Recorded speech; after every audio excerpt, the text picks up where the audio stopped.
So, good morning, Nicole. I'm Ken Nigel Medina, kuya mo. A student nurse from the Adventist University of the Philippines. And for today, we'll be talking about body shaming. Or in this case, yung title ng presentation ko is Protea, which is a kind of flower. This one. So first of all, what is body shaming? So, body shaming is when someone is criticized or judged because of how their body looks, like a protea flower. Every person is different yet beautiful and valuable in their own way. So, for more insights, body shaming can be direct, like someone making fun of someone's weight, height, skin, or shape. It can also be indirect, like saying someone is too skinny or too muscular if it makes people feel insecure or angry. I chose the Protea flower to represent people because it's known for its uniqueness. No two Proteas look exactly the same, just like us, and yet they're admired for being rare and beautiful. So yung flower na Protea, which is ito, pag lumalaki sila, magkakaiba sila ng appearances, which is kind of like us na mga tao. Paiba-iba tayo ng mga uri, paiba-iba tayo ng kagandahan at yeah. And when we body shame others or ourselves, we forget that we're all growing, changing, and created differently on purpose. The goal is to learn how to respect and appreciate differences, not judge them. The Protea flower is one of the most unique flowers in the world. It comes in many shapes, color, and sizes. No two look exactly the same, but that's exactly what makes it beautiful. So, meron tayong quote dito, which is, "You are not a mistake, your body is not a problem." There is an analog about this Protea, yung flower na to. Kaya pinili ko to para sa topic na to is, people are just like Proteas. We all have different body types, skin colors, and appearances. Some are tall, some are short, some are curvy, some are slim, but our differences don't make us less. They make us special. Body shaming is like looking at a Protea and saying, "You don't look like a rose, so you're ugly." What would be unfair? That would be unfair, right? Because the Protea was never meant to be a rose, it's meant to be itself. In the way, we shouldn't expect people to look the same. Everyone is uniquely created, and that uniqueness deserves respect, not judgment. So, meron akong question. Have you ever heard of like someone making fun of how another person looks? Yeah. Sino?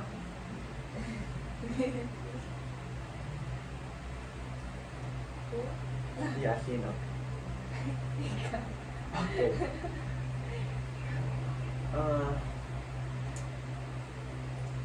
So, sa narinig mo kanina, what do you think we can do instead of body shaming someone? Help them. Help them or How to be better. how to be better? And instead of like bringing them down, we should help them grow stronger and inspire them. Yeah. Okay, let's move to the other slide. So, how does body shaming affect us? Body shaming can lower self-confidence, cause anxiety or sadness, and lead to unhealthy habits. So, there's this story that I made kanina lang. We are moving to our storytelling. So, eto, ako yung main character dito sa story na to. So, Ken was a teenage boy who loved to sing. He joined every school program, talent show, and even dreamed of becoming a worship leader someday. Singing made him feel alive and confident. But one day, after performing at an event, someone in the crowd laughed and said, "Why is he up there? Chubby boys, chubby boys shouldn't sing ballads."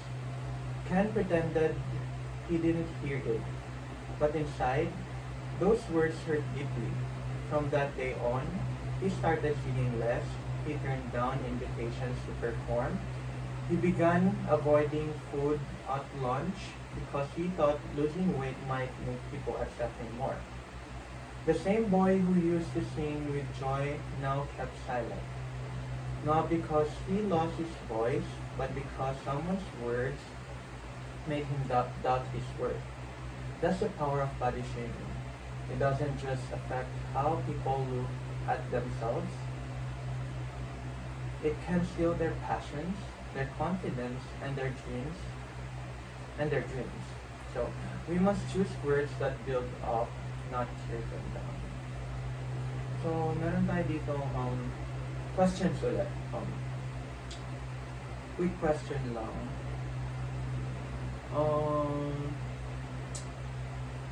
What are the two possible effects of body shaming na naiisip mo? Pag binabody shame ka, anong effect sa katawan mo or sa mental health mo? Can lead to anxiety, Yeah. And then, depression. yeah. So why is it important to avoid someone's appearance? Why is it important to avoid judging someone's appearance? Then, Bakit importante na iwasan nating mang-judge ng ibang tao? kasi you don't know what they're going through. It can affect them so much to the point that even baka family nila masali na rin because of what they're going through.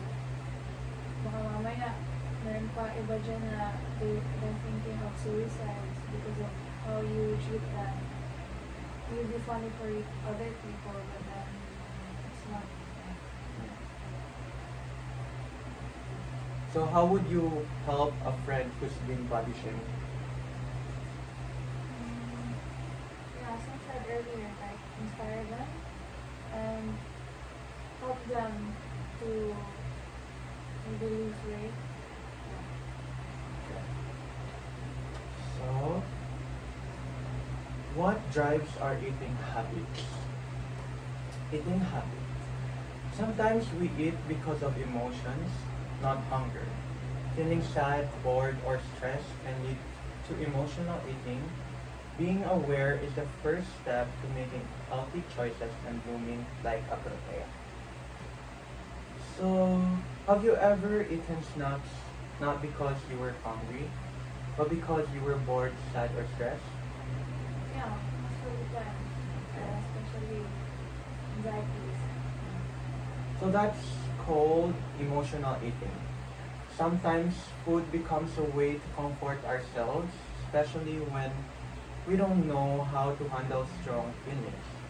But this can lead to unhealthy habits like overeating, skipping meals, or craving junk food.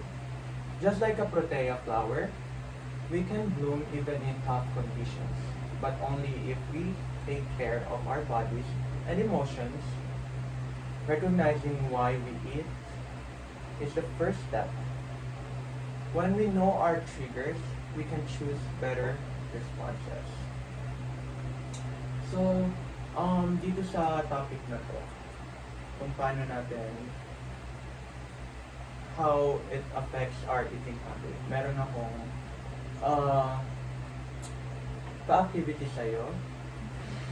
This is called Food Mood Journal.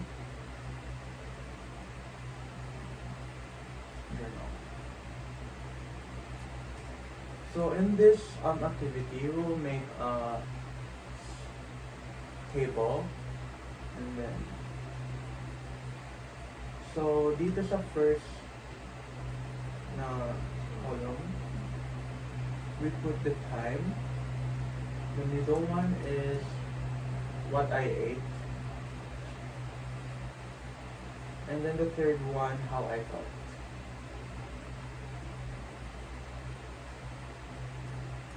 So in this activity, alalahanin mo lang kung anong kinain mo kahapon, pati today. And then kung anong time and anong feeling mo after mo kinain tong food na to. So you can write it na.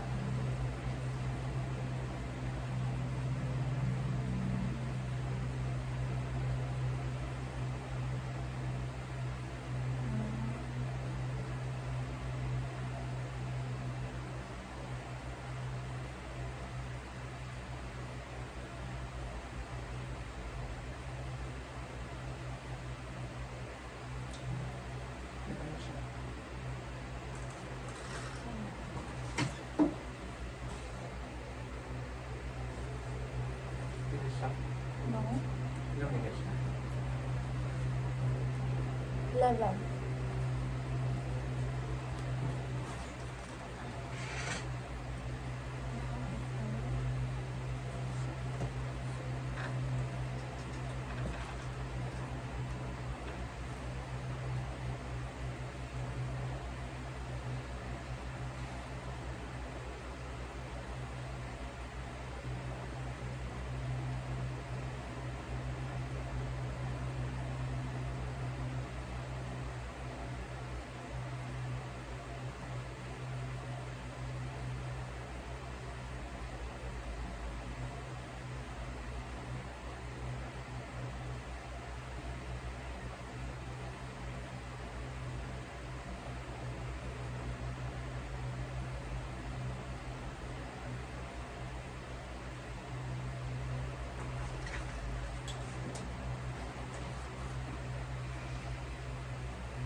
So this is her answer for the food mood journal. For the time yesterday at 12:25, which is lunchtime, saan mo hanaan? Sa Ayas? Yeah. Okay, sa school. So what she ate is lumpia and rice. Lumpia and rice. And then, how you felt after is, you felt better or less busy. Bakit? Ano bang ginawa niyo sa school? We did a lot of homeworks and other stuff.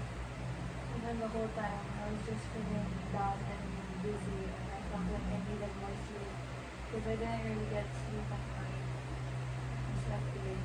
So, you ate for that? Yeah. Okay. And then for today, 12 a.m., junk foods. Junk foods. And then how you felt, it made you feel happy. Bakit? I don't know. I just, yeah. Because you like eating junk foods Yeah. and stuff. Nako. So, we move to the other. Setting healthy and realistic goals. So, proteas don't grow in perfect gardens. They grow in dry, rocky places and still bloom beautifully. That's what goal setting is like. Even if life feels hard, we can still grow if we have a clear direction. But goals need to be realistic and healthy. Saying, I want to be skinny by next week isn't realistic. And then, yeah, it's not realistic talaga kasi even as for me, nung nagsistart pa lang ako mag-workout, gusto ko na talagang pumayat in just a week, pero imposible talaga to. And like, as you have seen and observed nung ginawa ko to, hindi ako kumain, hindi ako uminom ng tubig para lang pumayat. And ayun, na-hospital ako, di ba? So, we really have to like avoid that mindset na pag gusto mong pumayat, hindi agad-agad ito. It will take time, will take a while. Like me, nung di ko to, wala to kung I didn't take time. Siguro nasa hospital na naman ako ulit ngayon kung ginawa ko ulit kung ano yung ginawa ko dati. So, instead, we can use SMART, which is specific, measurable, achievable, realistic, and time-bound. Goals to help us stay focused and kind to ourselves. A SMART goal sounds like, I will drink 6 glasses or water a day for the next 7 days. Simple, trackable, and doable. Your body deserves care, not punishment. Yun nga, sabi ko nga. So, eto na, may activity na naman tayo. Pero dito sa activity na ito, gagawa ka ng SMART goal for you. Kunwari, eto yung sinabi kong example kanina. I will drink 6 glasses of water a day for the next 7 days. So dito, gagawa ka ng title mo.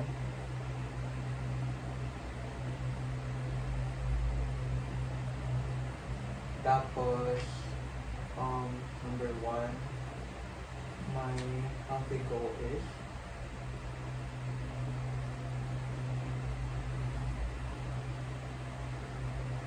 number 2, is it smart?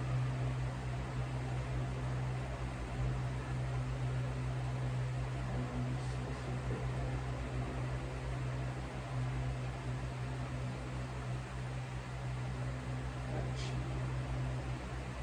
Realistic. Time bound. So ito, mag-isip ka lang ng goal mo, tapos answeran natin ng kung smart siya, kung specific siya, kung measurable, kung achievable, realistic, or is it time bound?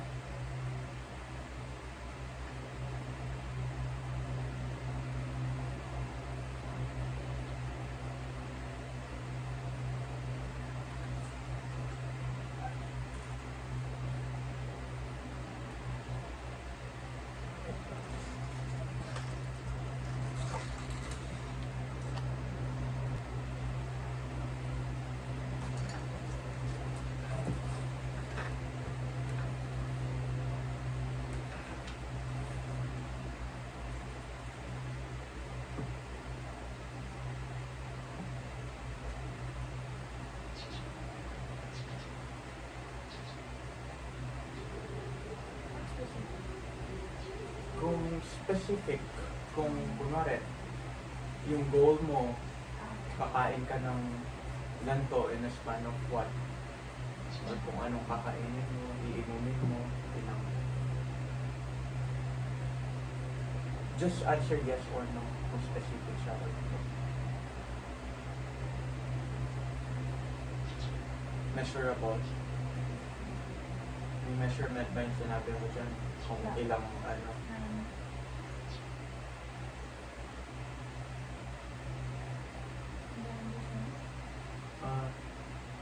achievable.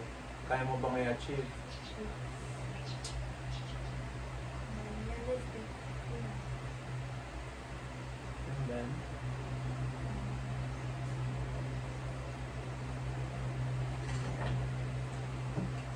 so yung goal mo is,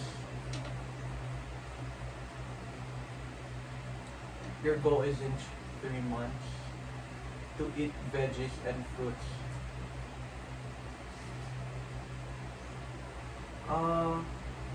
I mean, it is time bound. Realistic, yeah, maybe. Achievable, yes. And then yung measurements naman is, yeah, andun naman. And yeah, it is specific. So, bakit yung goal na to matters to you? Why does it matters to you? Kasi to make me feel better about myself. And it will help me, like, it will help me be healthier. I mean,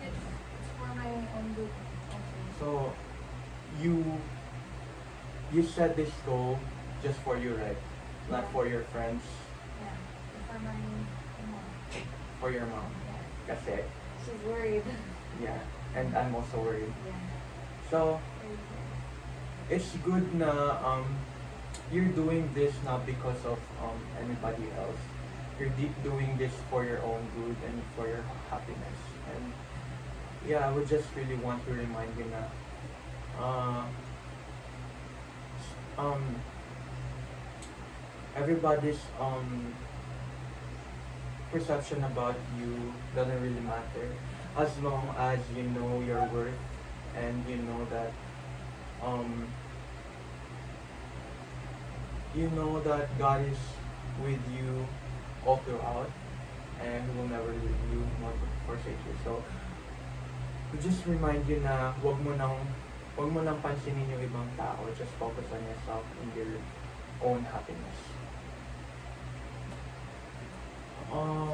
So now, responding to harsh words. Can you please read this for me? Responding to harsh comments. Body shaming hurts, but we can choose how we respond.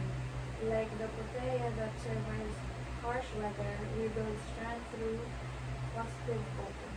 You can stay calm, speak out kindly, or walk away. So, I do agree on this one. Body shaming hurts, but we can choose how to respond. As for me, nung ano pa ako, high school pa ako, dahil na medyo chubby pa ako that time, I would always receive some harsh words from my friends na I'm still friends with still today. Pero, I chose not to like argue with them. Siyempre, deep inside, nasaktan ako. Pero, I can only do better. I can only change myself for the better. But also, sabi ko nga kanina, change for the better, not for other people, but for yourself. As of ngayon na medyo mas okay na yung physique ko, mas nagiging confident na ako. And actually, na-change lang naman ako dahil, ayun nga, parang napapagod na, hindi sa mga harsh comments ng iba, napapagod na rin ako na maging unfit kasi nga mas mabigat siya, mas mabigat ka, and like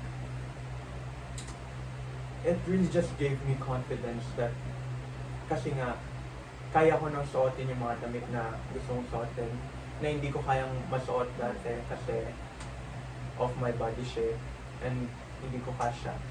And now that okay na, it really made me feel better about myself. And ayun nga, yung mga friends ko na yun dati are still my friends till today. And hindi ba na yung perception nila about me?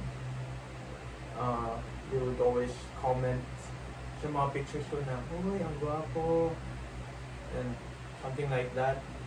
Pero nung mataba pa ako, they wouldn't even look at me and like appreciate my presence. Pero ngayon, parang they're always longing for it.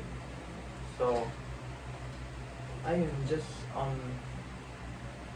try to be better for yourself, not for them. So like the protea that survives harsh weather, we build strength through positive coping. Ayun nga, yung coping ko nun, it started very negatively na naiinis ako sa sarili ko, bakit ang taba-taba ako.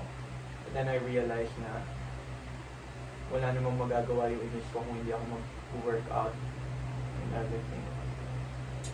You can just stay calm and speak up kindly or walk away. You know? People will sometimes say things that are rude or mean, but how we respond makes a big difference. We can choose to protect our peace instead of reacting with anger, like the protea, which grows even in extreme heat or poor soil. We grow stronger by learning how to cope in a healthy way. So, we have an activity again, which is called pick and respond. So, magbibigay ako ng mga situations and then pipili ka kung anong situation ito. And then, pag napili mo na to, sabihin mo, share of how you will be responding sa mga situations na to. Kung you'll do it in a calm way or magagalit ka, you would just walk away. You could write it down here muna. So, I will be saying yung mga situations na. So, the first situation is someone says you gained weight in front of the others. You write it down there. No. You write your situation. And then, how you would respond. Ay sige, ano na lang muna. Sabihin ko na lang muna lahat ng situation tapos Okay. pili ka. Pili ka ng dalawa. So the first one is someone says you gained weight in front of the others. And then the second one is a friend jokes you're too skinny to be strong. And then the third one is someone posts a mean comment on your picture. And then the fourth one, you're pressured to go on diet even though you're healthy. Pili ka na. What's the third one? Someone posts a mean comment on your picture. And then the third one. That's the third one. And fourth one. You're pressured to go on a diet even though you're healthy. So, nape-pressure ka na mag-diet kahit na ang healthy. I chose the third one, and someone says you gain weight in front of people. Because for me, it already happened to me. Like, of course, they were shocked of how much I gained weight, because before I was like so thin. Yeah. And then how I respond to it is like I just smile. I don't wanna let them see that I was affected, kasi I feel like if they see me being affected, mas ma-motivate pa sila na ako i-bring down or like to body shame me more. Yeah. The third one is someone posts a mean comment on your picture. Yeah. For this one, wala pa naman akong na kuha na mean comment. But then, meron lang yung parang same as the first question na you gain weight. Meron ganun na magko-comment, ganun. So yeah, how I respond to it is, just ignore it. Yeah, don't let other people affect kung mag-comment ngayon. Yeah. Tama. So, sa mga responses na share mo, which response did you like the best and why? Yung sinabi mo kanina. First one. The first one, Yeah. what is it? The one like just smile and then just walk away. Kasi just don't let them see that you were hurt or what. Kasi nga, baka ulitin lang nila ng ulitin. Yeah. Okay. So, how does it feel when you respond calmly and firmly? Kung mag-respond ka man. So, sa harsh one. Uh, Actually, sometimes it would be better if you speak up Yeah. pag I know. lumalala. Because I do naman.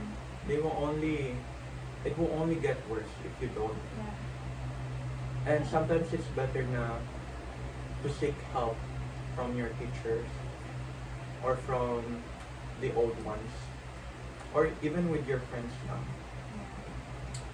So, we move on to the inner beauty and strength. Uh, so, there's this quote, bloom with grace, even when unseen, you are still growing. Bloom with grace, even when unseen, you still growing. So, sabi dito, if you grow with Jesus, kahit na hindi ka naman nakikita ng ibang tao, you are still growing. And sometimes our growth isn't loud or visible to others, but that doesn't mean it's not happening. Like a protea blooming in silence, our inner strength and beauty grow as we learn to love ourselves, heal from hurt, and choose kindness. Even if no one notices right away, that growth is real, it matters. Today, let's pause and reflect on what makes us strong and beautiful inside. So, there's this, reflection journal. So, I would like you to write maybe mga one paragraph each question. So, the first question is, what does bloom with grace mean to you? I'll write it. Yeah, write it down. Mm.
So, for me, it means that you should grow on yourself and for yourself and not for the people that brings you down and just be better.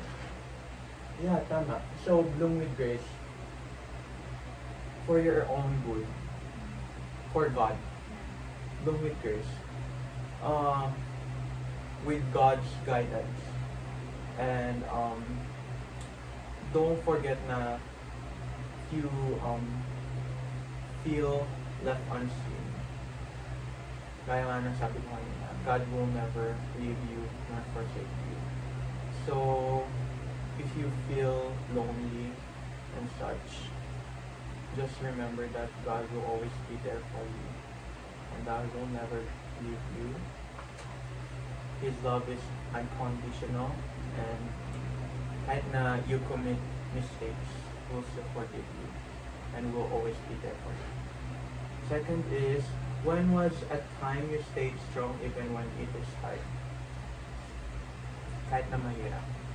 I know marami, pero you can give one specific. Like the any Answer. situation. Yeah, any situation. Yung ang hirap-hirap na talaga na akala mo hindi mo na kaya, pero you still tried. You still stayed strong. Can I just say it instead of writing? No, you write it. Okay.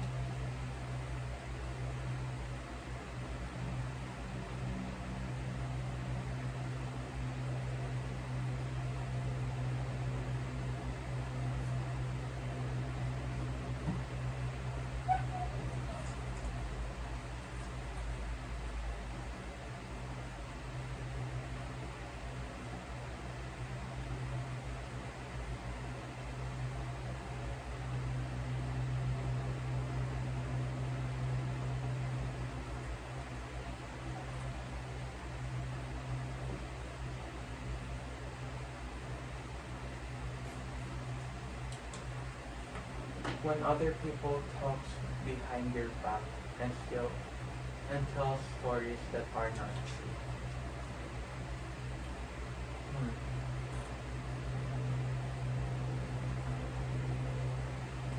Yeah, mahirap talaga nung kung sarili mong friends, they talk behind your back. But you can really do anything about it. It's their perception of you. Kaya nasabi ko, wala ka talagang, just don't mind other people's harsh comments about you. And, ayun nga, at least you know your worth. And, it doesn't really matter kahit ano, na anong sabihin nila. Kasi, may mas marami pang tao na nagmamahal sa'yo. Mas marami pang tao na they support you and will not judge you. So, really just pick those people na magbibigay ng kasiyahan para sa'yo, na will always be there for you, support you, and will never judge you. Or kung i-judge ka man nila, para ikakatama mo. Hindi dahil gusto lang nilang sabihin to and stuff. So, don't really, huwag mo lang pansinin talaga. Diba? And then the last question is, what is one thing you love or are learning to love about yourself?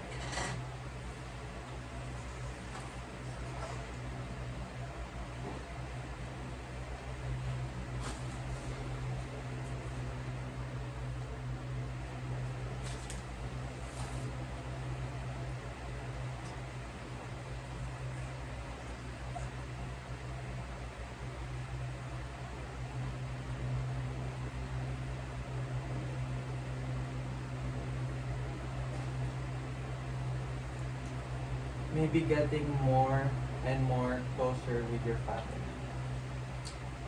True. I also noticed that na kasi nung bata pa tayo, we're not even close. We always argue. So, magkapatid tayo, pero in a daily basis, nagkikita tayo, But we really pero we don't really talk that much. And we don't converse. We would always fight lang with everything. We'd always say negative stuff about ourselves, about our appearance and such. But now that we grew closer, we grew older, we also grew closer. And like, now, mas open na tayo sa isa't isa. With kuya, you, with mommy. And I can see that it came to a point now we are all mature enough to understand our problems Yeah. and to just listen with one another. So, in coping with body shaming and stuff, it is also better to seek support from your family, like ako, si kuya, or si mami. Diba, mas you would just feel better if kami yung kausap mo. No judgment, no, hindi to lalabas sa ibang tao. Alam mong masisay lang sa atin. So, ayun, it's good na you're now, that you are now learning to love family bonding and such. And yeah, maganda talaga to kasi makakatulong talaga to. And mas like the privacy itself is really really big kasi nga pamilya mo na to, kami, hindi to lalabas sa iba, it will only stay with us, and you know na we will never judge you, and we only think of what's best for you. Yeah.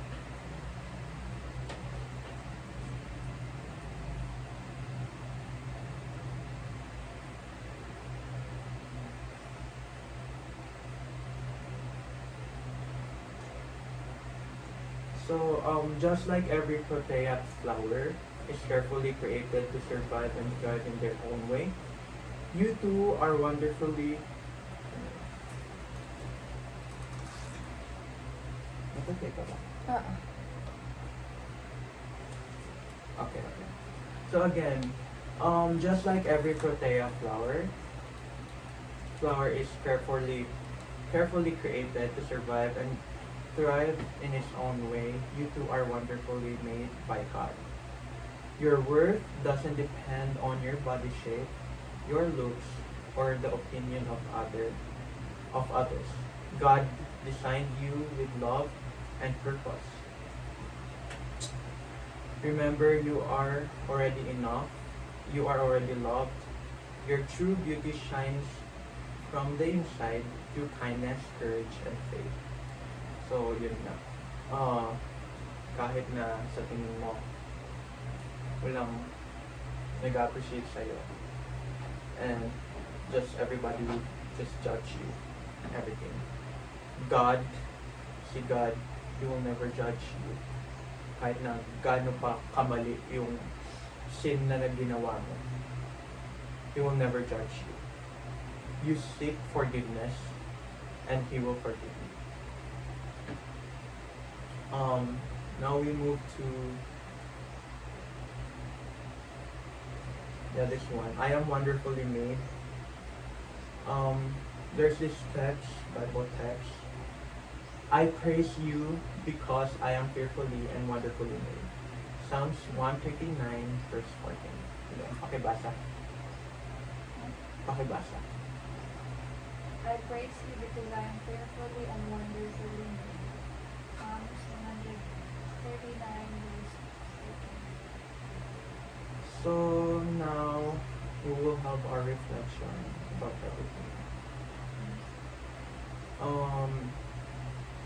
You silently think of one truth that you want to keep safe in your heart today. One truth you want to keep safe in your heart today.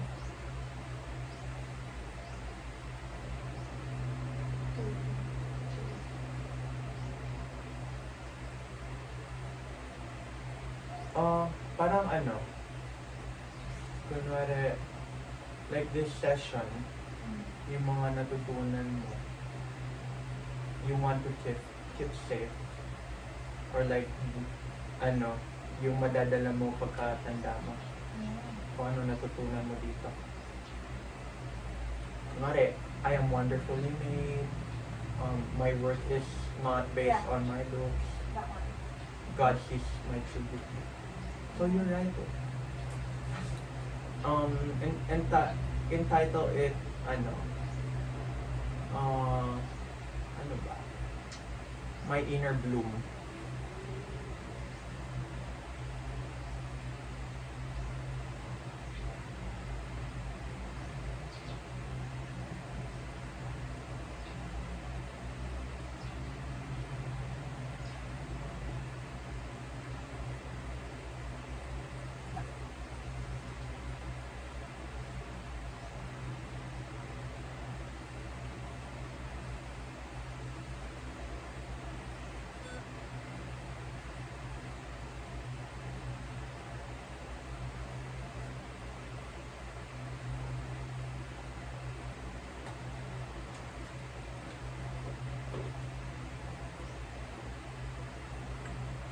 So that's all for today.